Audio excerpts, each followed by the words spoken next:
क्या आजाद बनेंगे बसपा के नए अध्यक्ष? मायावती की बसपा का पतन, आजाद का उदय।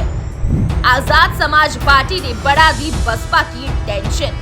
यूपी की दलित राजनीति के नए मसीहा चंद्रशेखर आजाद आजकल यूपी में नए पोस्टर हीरो बन गए हैं। अकेले दम पर जिस तरह आजाद ने नगीना सीट पर भारी जीत दर्ज करी, उससे एक बात साफ हो गई कि बसपा के अलावा भी कोई पार्टी है जिस पर दलित भरोसा कर सकता है, और इन्हीं बातों से बसपा की टेंशन बढ़ गई है। वहीं दूसरी तरफ बसपा में खुद फिट की खबर आ रही है और कयास लगा जा रहे हैं कि मायावती की बसपा जल्द अपना नया अध्यक्ष घोषित कर सकती है, और इसमें सबसे पहले नाम आता है मायावती के भतीजे आकाश आनंद का। लेकिन जब से मायावती ने उन्हें साइडलाइन किया है, तब से ये भी कयास लग रहे हैं कि बसपा किसी और को भी चुन सकती है।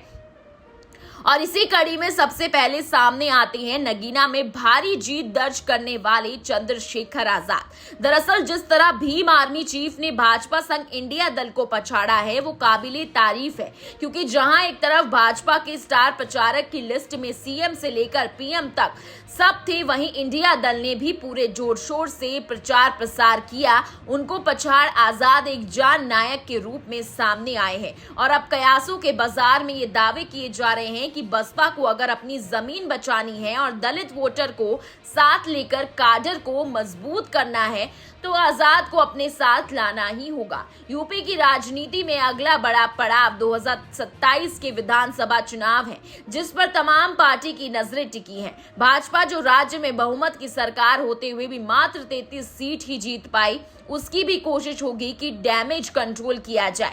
वहीं सपा ने अब तक का सबसे अच्छा परिणाम अपने पक्ष में लाया है, वो भी बसपा को कड़ी टक्कर देगी। इसी को लेकर जानकार मानते हैं कि बसपा को 2027 में कुछ बड़ा करना है तो उनको अभी से ही अपनी तैयारियां शुरू कर देनी चाहिए। खैर, आपको क्या लगता है, आजाद को बसपा का अध्यक्ष बनाना जाना चाहिए या मायावती किसी और को चुनेंगी? हमें कमेंट कर जरूर बताइए। वीडियो को लाइक व चैनल को सब्सक्राइब भी जरूर करें। नहीं, जनता मेरे साथ, और जनता ने ये जो विश्वास नगीना बनाया, अगर जनता उस विश्वास को मेरे ऊपर और भरोसा करे, मेरी कार्यशैली पे, मेरे किरदार पे, और यही गठजोड़ अगर उत्तर प्रदेश में बन जाए, तो उत्तर प्रदेश में भारतीय जनता पार्टी की जमानतें जब्त हो जाएंगी आने वाले विधानसभा चुनाव में। ऐसा कहा जा रहा है आपने मायावती के वोट बैंक में सेंध रहे, आप विकल्प बंद कर रहे हैं, क्या है?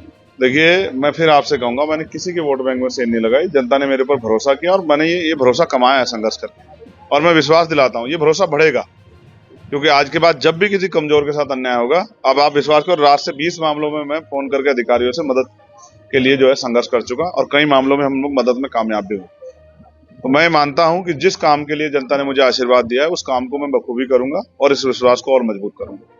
आकाश आनंद ने आपके खिलाफ आपत्तिजनक टिप्पणी की और जीतने पर बधाई दी, क्या है? आकाश मेरे छोटे भाई हैं, उनको बधाई, उनके लिए मंगल काम।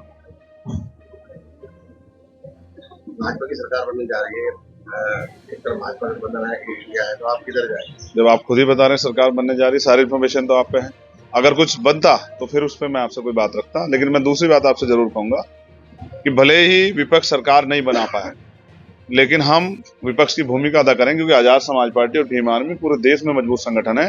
हमारे स्टेट में विपक्ष की भूमिका जो है दर्ज करेंगे, पार्लियामेंट में हम लड़ेंगे और पार्लियामेंट के बाहर हमारा कार्यकर्ता लड़ेगा। लेकिन अगर कोई भी सरकार जुल्म करेगी दलितों पे, पिछड़ों पे, मुसलमानों पे, आदिवासियों पे, महिलाओं पे, नौजवानों पे, उनके अधिकारों पे, तो उनको चंद्रशेखर आजाद से टकराना पड़ेगा संवैधानिक रूप से। ये बात सारी सरकारें जान लें, अपने यहाँ होने वाले जुल्म को रोके। नहीं रोक सकती हैं तो फिर चैन ये ना सोचे कि चैन से कुर्सी बैठेंगी। चंद्रशेखर आजाद मैदान में एक एक जुल्म का हिसाब होगा, और जो जुल्म करने वाला होगा वो जेलों की सलाखों के पीछे होगा। ये बात याद रखना। मॉब लिंचिंग होगी, ना किसी गरीब को पीटा जाएगा, ना किसी गरीब की जमीन छीनी जाएगी, और ऐसा करने वाले गुंडे भी सावधान हो जाएं। ये उनकी भलाई के लिए बता रहा हूँ। चुनाव में क्या रणनीति रही और अब जीतने के बाद क्या रणनीति? कोई रणनीति नहीं। चुनाव में जनता ने आशीर्वाद दिया, उनको भरोसा है चंद्रशेखर आजाद के ऊपर। ये भरोसा उत्तर प्रदेश में बनाना है। आपके चैनल के माध्यम से कह रहा हूँ, क्योंकि मीडिया की वो विश्वास दिलाता हूँ, अगर मीडिया के साथ भी कोई अन्याय होगा, उनकी आवाज भी उठाएंगे।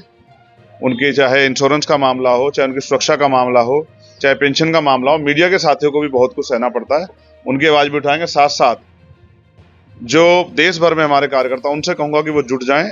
जब नगीना के लोग कामयाब करके दिखा सकते हैं, तो आप लोग भी कामयाब होकर दिखा सकते हो। अपने अपने क्षेत्रों में संगठन मजबूत करके लड़ाई लड़ें। आगे लड़ाई उत्तर प्रदेश के 403 सीटों पे लड़नी है। अखिलेश यादव, जैन, इमरान मसूद की तमाम आपके मित्र हैं, तो गठबंधन सबका धन्यवाद। की रणनीति वो नगीना के लिए क्या कर रहे हैं? नगीना के लिए जो करूंगा वो आप रोज देखेंगे, और नगीना के लिए अगर मेरे खून का कतरा भी चुका दूंगा तो पीछे नहीं हटूंगा। नगीना का कर्ज है, जब तक जीवित रहूंगा चंद्रशेखर आजाद की पहचान नगीना से रहेगी, और नगीना के लिए मुझसे जो हो पड़ेगा वो करूंगा, पार्लियामेंट में, पार्लियामेंट के बाहर भी। वहां के किसानों, नौजवानों, गरीबों की हर व्यक्ति की आवाज चंद्रशेखर आजाद। जिसने वोट दिया उसका भी धन्यवाद, जिसने किसी तरह से जिसको गुमराह कर दिया वो मेरे साथ नहीं था उसका भी धन्यवाद। सबका सांसद है चंद्रशेखर आजाद, सबका अधिकार है चंद्रशेखर आजाद के ऊपर। हर आदमी, मेरा घर 24 घंटे 7 दिन खुला है, अधिकार से आके मुझसे अपने लिए जो भी उनके मन में सवाल हो उस पर मुझसे जवाब भी मांगे, और जो परेशानियां उससे मुझसे मदद के लिए भी कहे, मैं तैयार।